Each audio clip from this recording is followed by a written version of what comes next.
If only there was one company that carries all the colors, that would have been really great.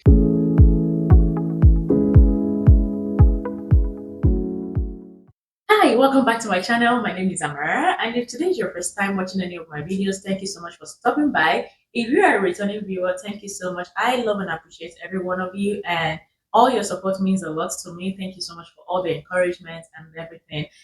In today's video, I'll be talking about a comment that I got. I did ask, like, what do you want to see on this channel? And someone was that was C Arrow. Sorry, I don't want to butcher your name, but every time I make a blanket, even I still wonder that question within myself. How many skeins do I need for this project? How many rows is it going to be going up?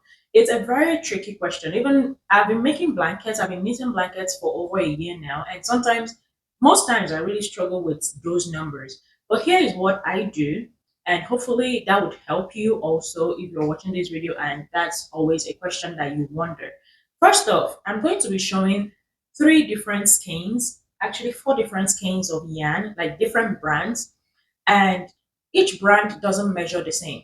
Okay, so that's one thing that you know. So wherever you're getting your yarn from, their yarn is going to be different from each other one, because sometimes if only there was one company that carries all the colors, that would have been really great. But most times, depending on what color you want to make or what your clients request, you might see that you have to get one color from store A and get another color from store B, and both of them are not the same size.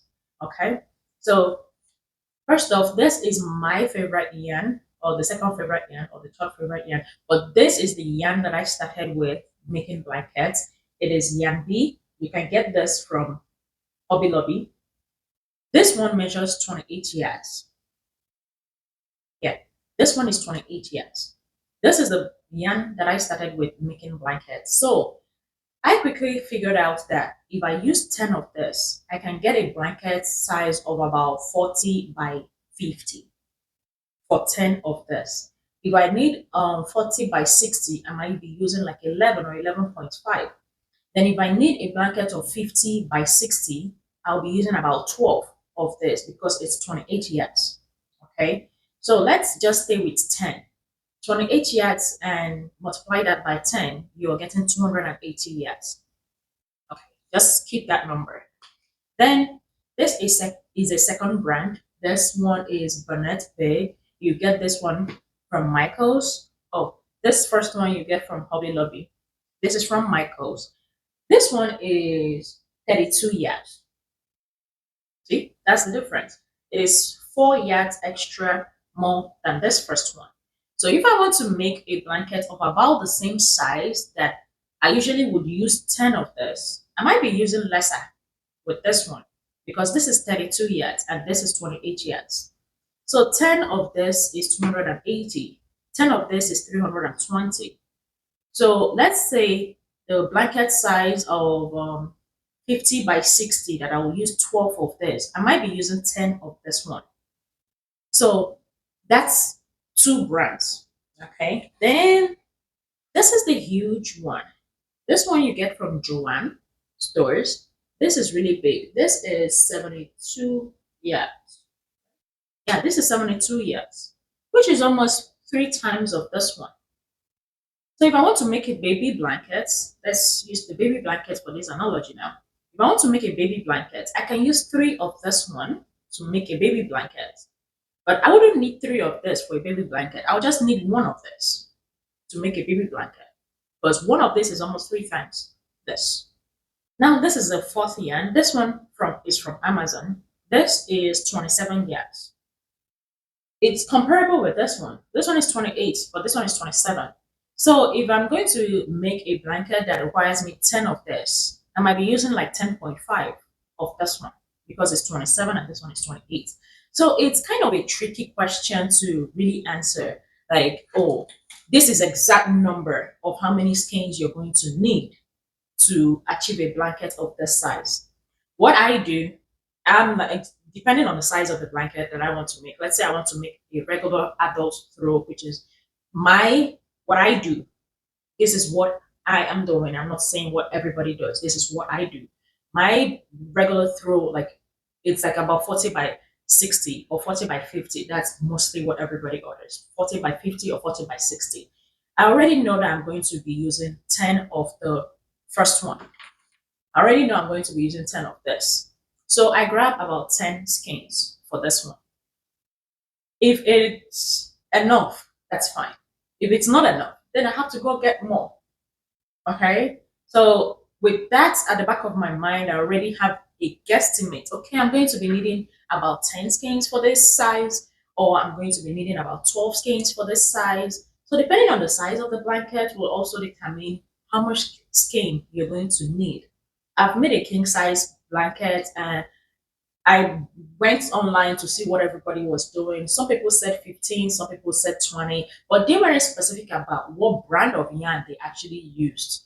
So I did myself a favor. I used this big one and I saw myself using almost like going to about 8 of it to achieve a king size blanket. So you have to just do the math 72 times 8 to know how many yards that is. And then if you're using another brand of yarn, you can now do the math. I'm not good at math, so I'm not going to try to do that. I don't have a calculator with me, so pardon me with that. But sometimes you go by yardage. Say, okay, oh, I made this blanket with this brand and I used about 5 of it. So you can do quickly 32 times 5. That's about 150, 160. No, like I said, I'm not good at math. So, but 32 times 5 is about 160 yards. So you're like, okay, I did 160 yards, but now I have this brand. So 160 divided by 72, that would give you an estimate of how many skeins you can use. There is like just I'm still figuring it out. Me myself, I'm still figuring it out. Then coming to rows going up, that is just something else. I don't count the rows. I rarely do, except like if I'm making a pattern, a graph, an alphabet, a character. That's when I count the rows for that particular graph. Like my hat blanket, like I posted a video of it. I have the pattern on my Etsy. I had to count the number of rows that I need for that hat itself. So that helped me like, okay, I have 30 of this. This 30 is what I need for the hat itself. That means I need to add more rows on the bottom and on the top to like make it sizable. For every other blanket that I made, I measure. I don't count the rows going up. I don't. Except when I'm making a character, a pattern, an alphabet, a number. That is the only time I count the rows to be sure that, okay, I graphed it out. This is how many rows I'm going to need.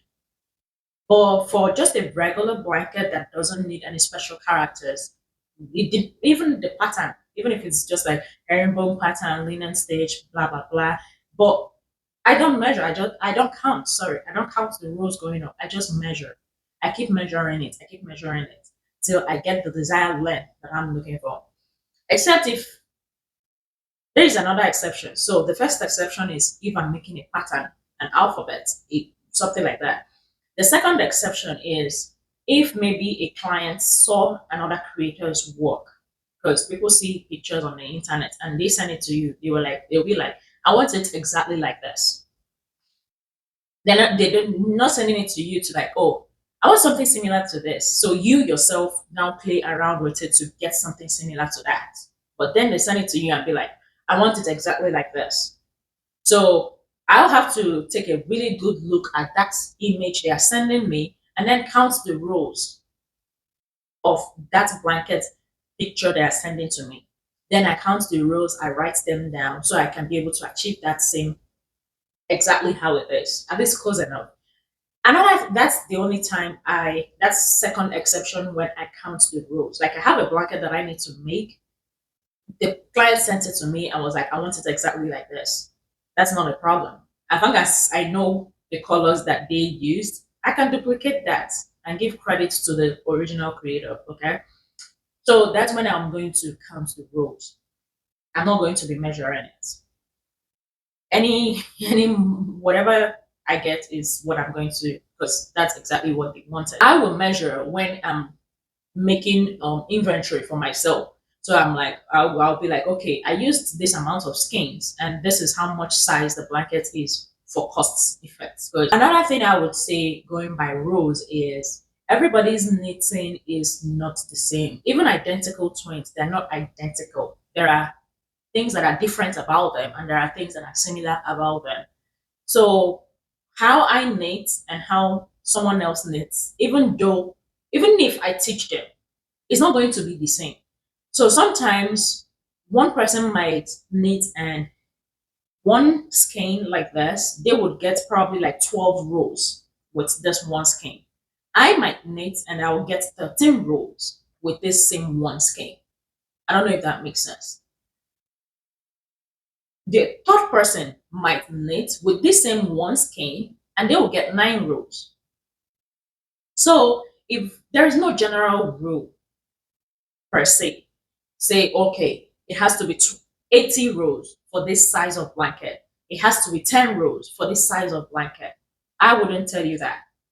What I would say is keep measuring. As you're knitting, you keep measuring to know when you get to your desired length and size for the blanket that you are working for. Then another third thing that I would like to say is like casting on. Some people go by measurements, some go by numbers. I go by numbers. If like since I started making, I've been able to narrow it down, be like, okay, if I want a blanket of 40 by 60, oh yeah, a 40 in the width, like horizontally like this, I'm going to cast on 30 chains. And it's been pretty consistent for me. The 30 chains is going to give me about 40 inches when I'm done making the blanket and measure it.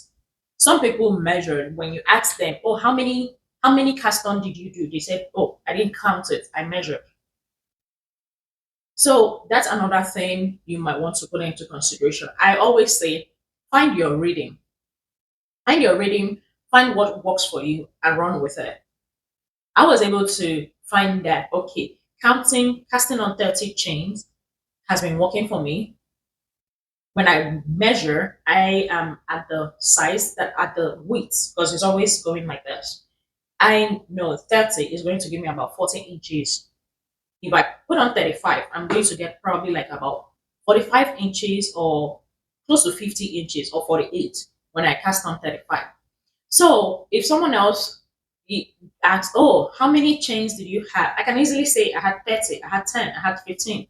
But when you ask someone else, they might tell you, oh, I don't know how many chains. I just measured it. As they were casting on, they had a tape to measure. Like where the workspace that they knit on it, they already know, oh, this workspace measures 60 inches. So if I cast the chains from point A to point B, I know I have 60 inches.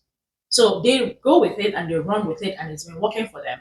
So find what works for you and run with it. I hope that's really enough information to make a decision.